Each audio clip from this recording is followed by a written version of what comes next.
So as I woke up this morning, I saw that Moog released a new iPad app called Animoog, and it's basically Moog's take on creating a synth with analog sounding synthesis, but using a bunch of features that are only possible on the iPad. So from the get-go, what I really liked about it is that this playing surface doesn't model piano keys, but it allows you to slide back and forth to modulate that particular note. And it will be the same as if you would send out polypressure on a MIDI keyboard. But it feels very nice, it feels natural for the iPad.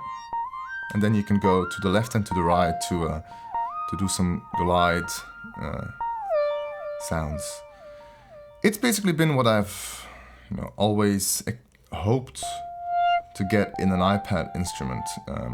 And it feels like I could make real music with this. But still, it's not as nice as real keys, so I thought that I would try to hook the Eigenharp Pico up to it and see how natural it felt. So the only thing I did was that I put my iPad into Alesis iODock, plugged the USB cable in my computer, and then plugged the USB cable of the Eigenharp Pico also in the computer. And then basically I had them both talk to the dock MIDI interface. And then by loading a basic Eigenharp layout that just does MIDI, I actually have polypressure on each key. And as you can see here, it lights up as if I would be playing that key on the Animoog. There's a little bug here, so you can define your own scales in the Animoog so that you can hide certain keys at the bottom here, since the surface is so constrained.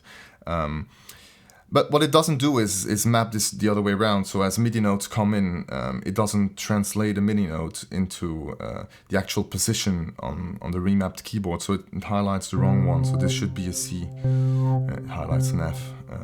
I suppose that is a bug that they will fix quite quickly. But still, you can hear how expressive this is.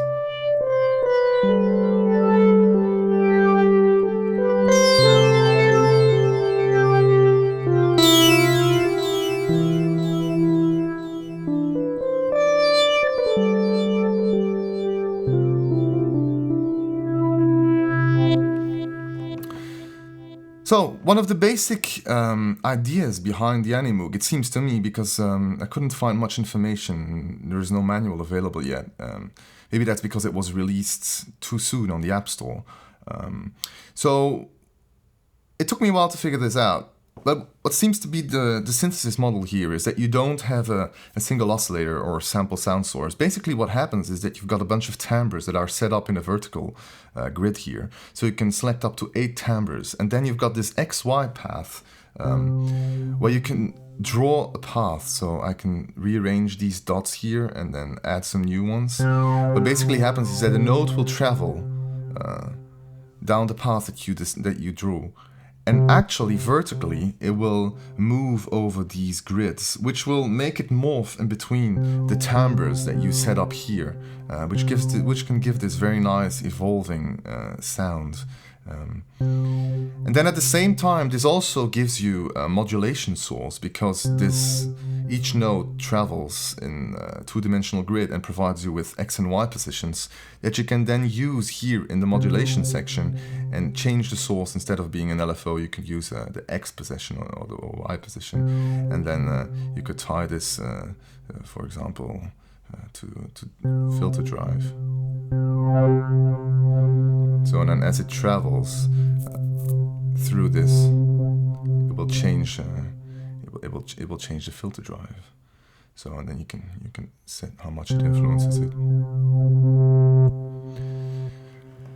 So this is a very novel approach. I really like this a lot. It's very intuitive to make rich sounds, and then at the same time you can interact with this surface when you're not editing it, and then move it around, so that in real time you can move that X and Y coordinate of your note. It's a shame though that there is no extensive Midi Cc mapping built into the into the application. It basically only understands note, note velocity, polypressure, pitch bend, and mod wheel.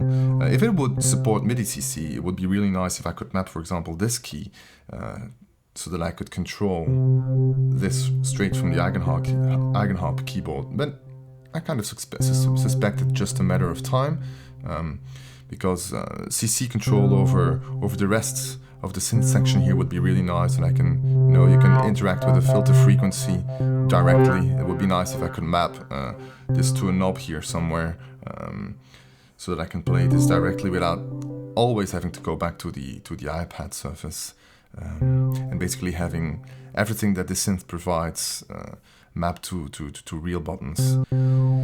So, what I really like about this interface also is that it gives you a nice visual representation of what's going on. So if I take this Delta Goblins preset, what this does is basically the node travels in an orb.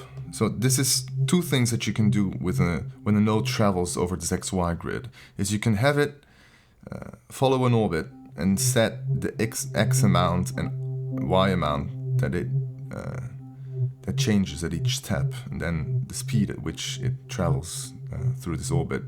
And then you can draw the path that it will follow. Here there is no path set up, it's just centered around one dot. What they did in this patch, which is quite nice, is that based on polypressure, the rate of the orbit will increase. And then will turn into this motor sound. And at the same time, I think that this also gives you a nice visualization of what, the possibilities. So let's say that I press this second key here, which is the green dot, and you can already see that it follows a different speed than the purple dot. But then I can press this one down, for example, and you can clearly see that it follows a totally different path. And at the same time, you've got this oscilloscope here in the back, which is really nice. If you want to, you can set that off. You can turn it off. So basically, that's the modulation section. The nice thing is, again, that you can use this XY coordinate as a modulation source and control everything with it. And then you've got your typical envelopes here. So amp, filter.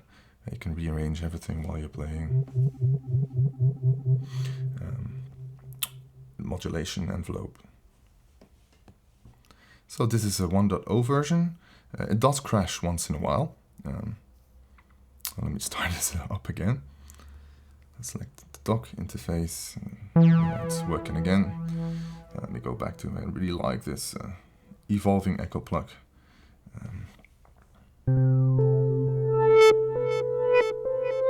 It's nice to see these notes travel down the path.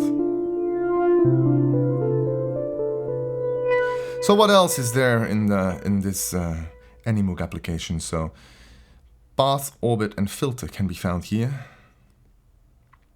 So typical standard filters: low pass, band pass, and high pass, drive, the amount of the envelope that's being used, frequency and resonance. And then here you've got a nice analog delay. You've got record and playback functions, so you can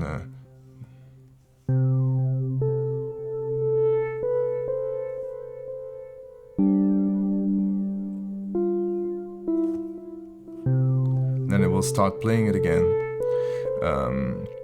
So as it's playing here, I can turn on and off overdub mode. I'm just turning it off, and now I can for example, use I don't know what these patches all do yet.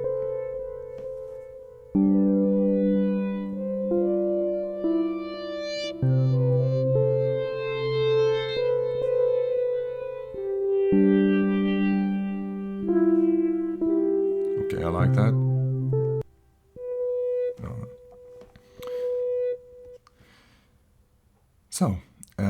So you've got this record section here, and then you've got a delay, I already talked about that, and then a thick It basically allows you to have multiple sound sources play in unison and create a thicker sound and interact with how this is being created by detuning it, driving it, or crushing it.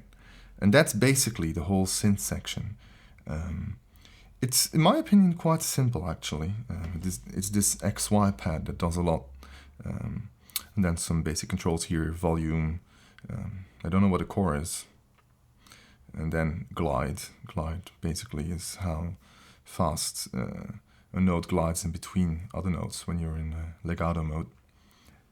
So that's it. So the Moog Animoog app, very nice, a little bit buggy at times, but 1.0 will improve quickly, if judging from the other Moog apps. And being played with the Eigenharp Pico is just very emotional.